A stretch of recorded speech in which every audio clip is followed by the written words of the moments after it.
পটুয়াখালী জেলার শৌলা গ্রামের জনপ্রিয় কন্টেন্ট ক্রিয়েটর সবুজ আহমেদ নিলয় সম্প্রতি তার এলাকার অনন্য সৌন্দর্য দর্শকদের সঙ্গে ভাগ করেছেন। গ্রামের একটি সুন্দর পাকা রাস্তা রয়েছে যেখানে ছোট বড় গাড়ি চলাচল করে। রাস্তার পাশে একটি বিশাল জমিতে বিভিন্ন ধরনের শাকসবজি লাগানো আছে।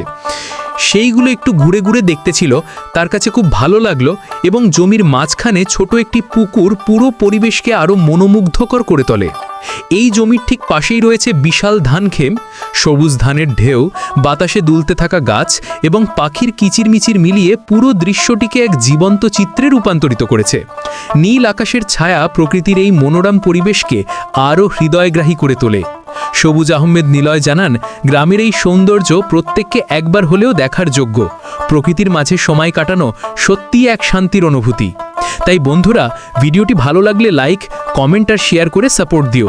তোমাদের ভালোবাসাই নিলয়ের এগিয়ে যাওয়ার শক্তি।